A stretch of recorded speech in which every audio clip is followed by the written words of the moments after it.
Hello viewers and welcome to STV. I'm your host Nabre Bangura and I'm joined today in the studio by STV CEO Mr. Shamsuddin Tama and Mustafa Toure, a FIFA agent. Thank you for coming in. How are we? Oh, thank you very much. Welcome. Thank you. Good. So we've had a very controversial match, today that we've watched, and Comores has lost 2-1 to Madagascar. Do you think that it was the right lineup that the coach set up, Mr. Cham? Obviously, we have to say thank you to the coach, because the coach, he's a new coach, and he coming to win 2 matches. So that bring the Comoros back to the dream that we have a coach now. Yeah. He never lost any match. The only match he have is lost this match only. Yeah. So people, they don't expect for him to lose. And when they get to the Madagascar, say, look, hold on a minute. Yeah. Look in history. Yeah. Never Comoros beat Madagascar. So do you think Kusei can change the story? You see? So that's what's happened. So we expect for him to win, but the Comores so disappointed, and then later on, the president himself will call him to say, no, you're doing the best, well done.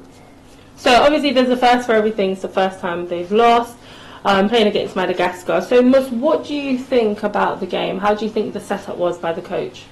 I mean, I think obviously if you go back to the game, Comoros was had the better chances. You know, the goals that they conceded were sloppy. You know, we can go from the first goal, which was a mistake between the centre back and the central midfielder. You know, the communication was poor between those two, which I feel like, and also the central midfielder was too late to react. Okay. You know, and obviously in these type of games, when you make those type of mistakes, you'll be punished. And then the second goal that Madagascar scored, again, no way in hell that you can allow them to take those kind of chances. Like the keeper, obviously, he has to put his hand up and apologize to his country, like to say, look, I made a mistake, it was my fault, because there's no way you can be beaten from those chances. Like, that's a one-time catch. There's no way that ball should come out of your hands. And then letting that ball come out of his hand, and then allowing, but also the defenders as well for Comoros, again, they could have reacted a little bit better. But again, there isn't much they could do. But that keeper, there's no way that you can give away. You know, that's suicidal. Like, you don't make those kind of mistakes, especially in a game of that magnitude, because it's a game of bragging rights, because they're neighbors. You know, the two countries obviously wants to get one out of against the other. You know, you don't make those kind of mistakes. But having said that, Comoros had chances that they could have put the game to bed. You know, they had chances after chances, they didn't take their chances. And in this type of competition, when you don't take your chances, the other team take their chances. You know, I don't feel the score reflects, you know, the outcome of the game. Yeah. You understand? But it's football. You know, it's not about how good you play. But it's, can you score the goal? Exactly. That's what they care about. Chances, and then on the other hand, Madagascar converted their chances.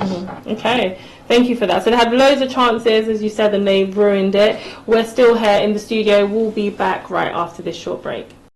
Hoi hai hoi hai ho, hoi hai hoi hai ha, hoi hai hoi hai ho, hoi hai hoi hai ha.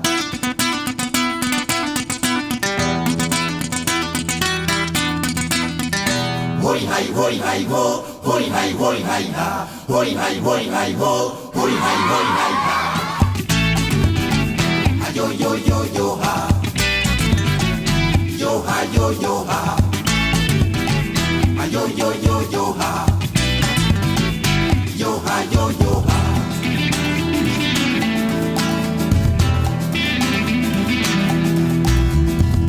Rangu hale tua, di mahada za de watu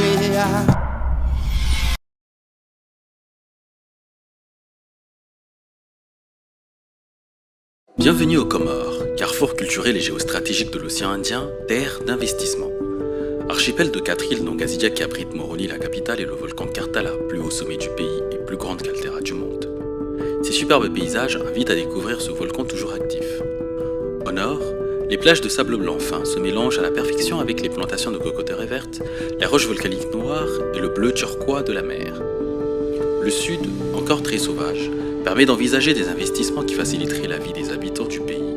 Petits ports et centrales à énergie renouvelable sont en cours d'étude et de déploiement.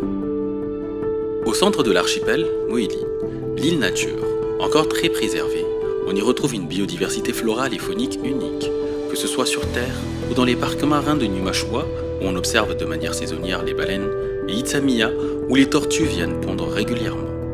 Le potentiel d'investissement dans le tourisme durable est remarquable. Les terres moéliennes sont très fertiles. L'île se positionne comme le grenier de l'archipel avec la production de bananes, pommes de terre et autres fruits et légumes. Un potentiel production qui peut très vite croître avec les investissements dans une agriculture industrielle responsable. En juin, aussi appelée l'île au parfum, regorge de ressources naturelles inestimables. Fleurs de jasmin, d'ylang-ylang et clous de girofle font le bonheur des parfumeurs internationaux. Les chutes et cours d'eau, en plus d'être des atouts touristiques indéniables, permettent de proposer une énergie propre hydrolienne. En juin, c'est aussi le plus grand port des Comores, capable d'accueillir des bateaux marchands, des pétroliers et des paquebots de croisière. En juin, la Magnifique est le théâtre de sultanat fort du XVIIIe siècle. Les vestiges encore présents reçoivent plusieurs milliers de visiteurs par an. Mayotte, à l'extrême sud du pays, possède un des plus grands et beaux lagos du monde. Afin d'atteindre un nouveau palier de croissance, l'Union des Comores a engagé d'importantes réformes en vue d'améliorer son environnement des affaires. De nombreuses lois ont été réformées ou adoptées, promulguées et leur mise en application engagée. Le Code des investissements, le Code des marchés publics, la loi sur la concurrence, la loi bancaire, le cadre juridique des partenariats publics-privés, etc.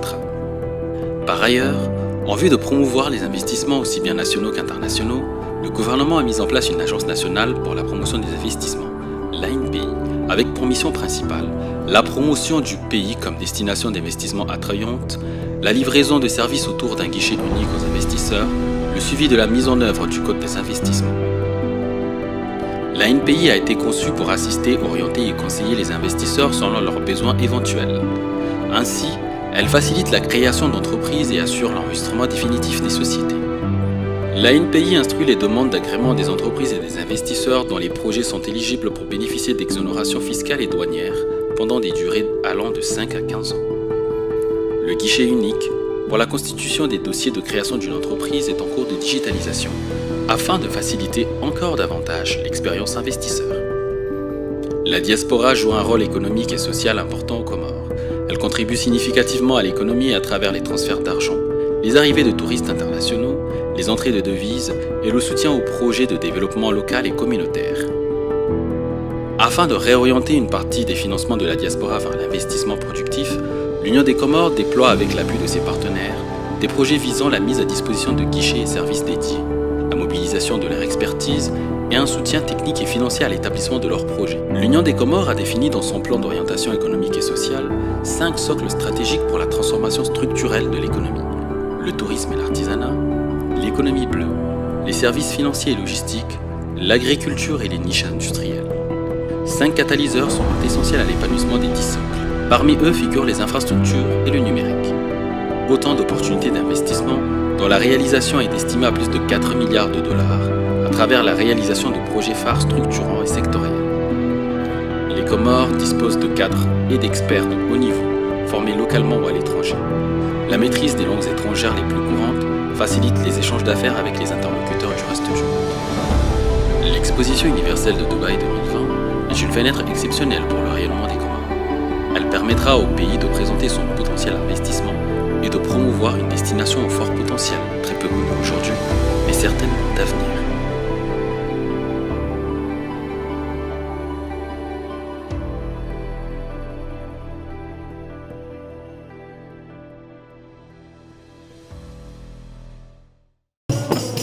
This is Comoros, an archipelago island in the Indian Ocean located off the eastern coast of Africa. There are 4 major islands, as well as many smaller ones in the country. But half of the population here lives below the international poverty line of less than $2 a day. The islands that make up the country are now trying to use their picture-perfect beaches to climb out of poverty.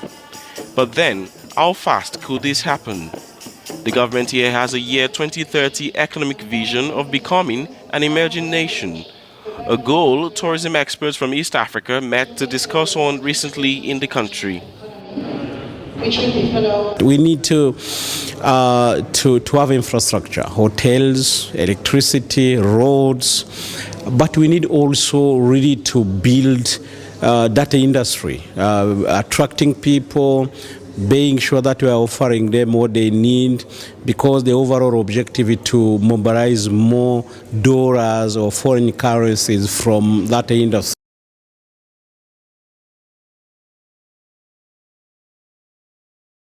Bienvenue aux Comores, carrefour culturel et géostratégique de l'océan Indien, terre d'investissement. Archipel de 4 îles non gazidias qui abrite Moroni, la capitale, et le volcan Kartala, plus haut sommet du pays et plus grande caltéra du monde. Ces superbes paysages invitent à découvrir ce volcan toujours actif. Au nord, les plages de sable blanc fin se mélangent à la perfection avec les plantations de cocoteraies vertes, les roches volcaniques noires et le bleu turquois de la mer. Le sud, encore très sauvage, permet d'envisager des investissements qui faciliteraient la vie des habitants du pays.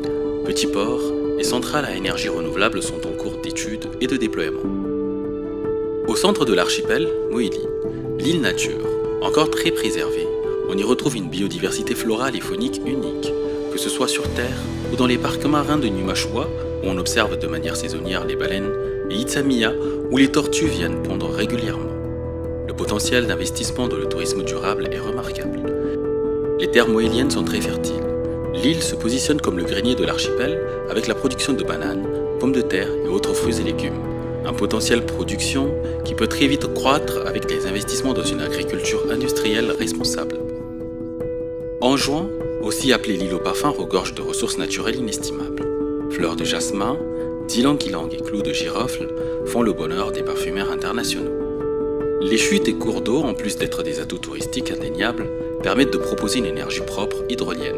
Anjouan, c'est aussi le plus grand port des Comores, capable d'accueillir des bateaux marchands, des pétroliers et des paquebots de croisière. Anjouan la Magnifique est le théâtre de sultanats forts du XVIIIe siècle. Les vestiges encore présents reçoivent plusieurs milliers de visiteurs par an. Mayotte, à l'extrême sud du pays, possède un des plus grands et beaux lagos du monde.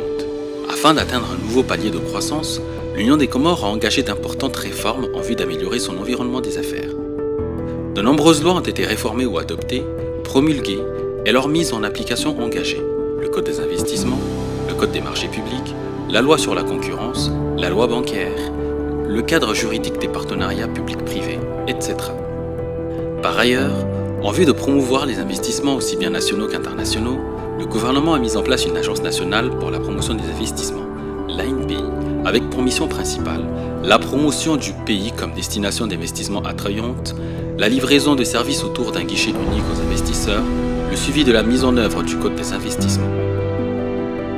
La NPI a été conçue pour assister, orienter et conseiller les investisseurs selon leurs besoins éventuels.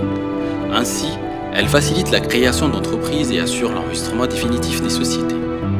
La NPI instruit les demandes d'agrément des entreprises et des investisseurs dont les projets sont éligibles pour bénéficier d'exonérations fiscales et douanières pendant des durées allant de 5 à 15 ans. Le guichet unique pour la constitution des dossiers de création d'une entreprise est en cours de digitalisation afin de faciliter encore davantage l'expérience investisseur. La diaspora joue un rôle économique et social important aux Comores. Elle contribue significativement à l'économie à travers les transferts d'argent, les arrivées de touristes internationaux, les entrées de devises et le soutien aux projets de développement local et communautaire. Afin de réorienter une partie des financements de la diaspora vers l'investissement productif, l'Union des Comores déploie avec l'appui de ses partenaires des projets visant la mise à disposition de guichets et services dédiés, la mobilisation de leur expertise et un soutien technique et financier à l'établissement de leurs projets. L'Union des Comores a défini dans son plan d'orientation économique et sociale 5 socles stratégiques pour la transformation structurelle de l'économie: le tourisme et l'artisanat, l'économie bleue, les services financiers et logistiques, l'agriculture et les niches industrielles. 5 catalyseurs sont essentiels à l'épanouissement des 10 socles. Parmi eux figurent les infrastructures et le numérique. autant d'opportunités d'investissement dont la réalisation est estimée à plus de 4 milliards de dollars à travers la réalisation de projets phares structurants et sectoriels. Les Comores disposent de cadres et d'experts de haut niveau, formés localement ou à l'étranger. La maîtrise des langues étrangères les plus courantes facilite les échanges d'affaires avec les interlocuteurs du reste du monde. L'exposition universelle de Dubaï 2020 est une fenêtre exceptionnelle pour le rayonnement des Comores. Elle permettra au pays de présenter son potentiel investissement et de promouvoir une destination au fort potentiel, très peu connue aujourd'hui, mais certainement d'avenir.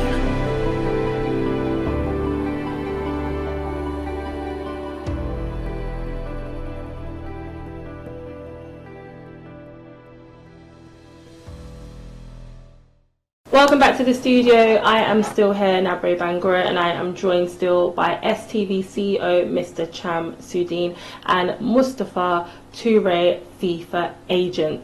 So we've spoken in the first half about the chances that Comores lost many times to score goals against Madagascar.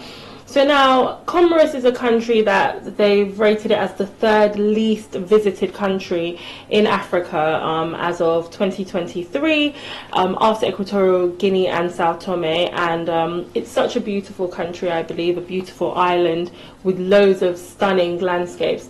Mr. Cham, why do you think Comores is not really visited in Africa? Why is big visiting in Africa? It hasn't been visited much. Before Comores was, to be honest with you, there was not enough hotels. The country was almost collapsed by a system which was not working in the country. You have to remember, Comores have been colonized before, and the French left without nothing. So there was no ready to bring the economy back, to bring. There was people who was hungry for the power to come to take the power. So when they take over the power, it's not about to manage the economy. No, it's just about to get it king himself, to be a president himself. So they didn't think too much. They wanted to try to work out, but France was not happy. Remember, France is a big country. It's the one who want to control the colonies. So they have game play there. The country was but there is hope, because Azar is coming. People start to forget about the past. They think Comores they have nothing going on, but the country try to bring. We saw many investors coming. We saw hotels are blooming the country. The vanilla, Lang is coming more popular. People thinking about that. Also, this team, the Salakant, it brings the country as well. Bring the economy more attractive for the people. So we have called emergence. Maybe the next by 2030, Comores will be. Will come up again to the top of the and start to boom in the tourism sector. Okay, thank you for that. So, what are the chances of Comores winning the next game, Mus? Do you think their chances are slim, or do you think they stand a great chance? I mean, Comores are the favourites for the next game against Chad. Yeah. Because again, Chad, no disrespect to them, but they're like the whooping boys. They're at the bottom at the moment. You know, they've not won a single game. Comores, despite the lost their last game, I'm sure the confidence is still there, and on paper they look like the better team to score goals. They look like, if they could get themselves together and eradicate the mistakes that they made from the last game, I feel they stand a chance of going through and finishing top of their group.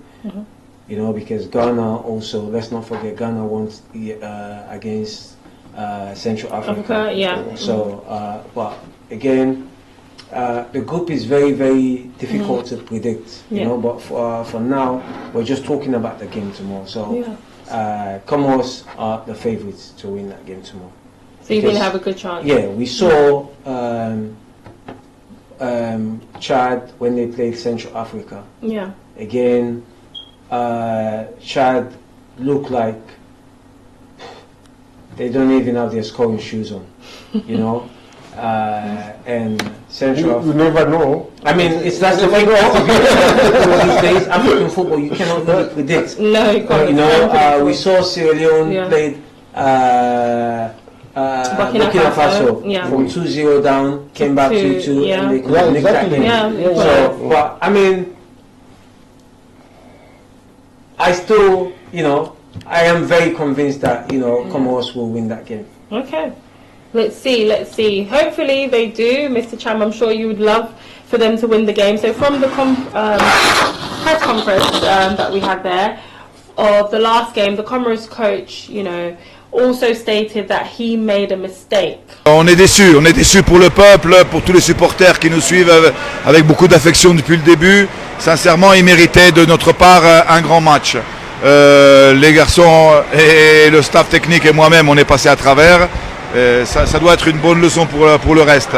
Nous, on a joué un match normal, les Madagascar, ils ont joué un derby, et c'est dommage parce qu'on avait vraiment les moyens de pouvoir remporter des points ce soir. Right? Do you have confidence in him for the next game moving forward? He make a mistake, he said, but for me it's no mistake. You know, this is Africa. If the manager say A, It's A. the people just say B. The supporters say C. So it's in the middle. And you have to know that it's not easy to manage a country as coach. You know, a person who agents who know exactly what I'm talking about. The pressure is not the manager. It's around him.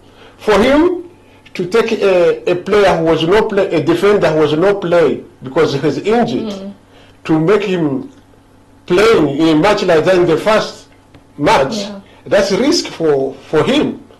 But it's for a risk for the player as well because he get a big bad name. Yeah. So it's a huge, but I know it's not him.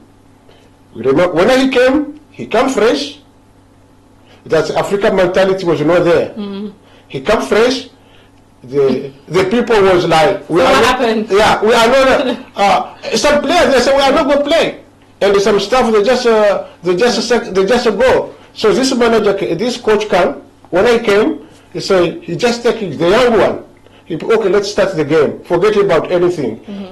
The first match won, second, third, and he's still winning. And at the time, the big dinosaur, they are coming. Oh, we are behind you. But at the time they start playing again. Yeah. So I think now this game, to lose this game, it's good for him to say, look, he gonna knock the table. Look, I'm the man for this team. I have to manage.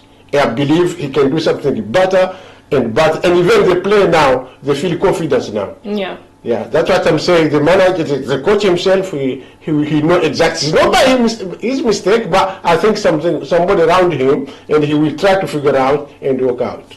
Okay, let's see if what you said, your predictions are true. So do you think Comores stands a chance to qualify in Group I, Mus? It's very, very difficult to say right now, but they stand a chance because you win tomorrow, you're 9 points, level on points with Ghana. But also, let's not forget, you have another African giant in that group. You have Mali. They started sloppy, but you know, it's 6 teams in the group, so you're going to play 10 games. So I mean, they've only played.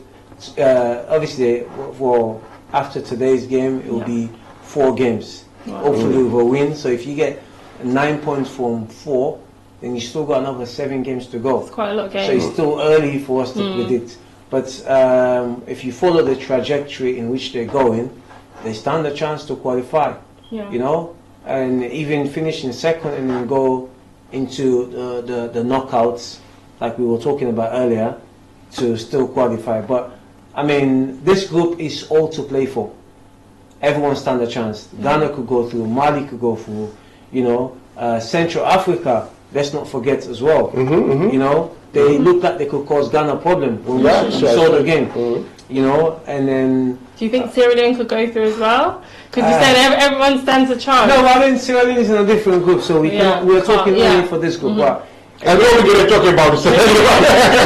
I mean, it's early to say, but I think, Comores stands a chance. Okay. So, But let's hope, you get the. I mean, there's no easy game, but they're the favourites to win. So let them win against Chad, and then we take it from there. okay, you've heard it from the men themselves. So you've heard it from Mustafa Toure, who is a FIFA agent and also the CEO of STV. So they believe that, Mustafa believes that all the teams in Group I stand a great chance to win, but this is football, anything can happen. It's very unpredictable, but let's see who pulls through. Thank you so much for joining us, and we will be analysing more on the games as they come. I've been your host, Nabre Bangura.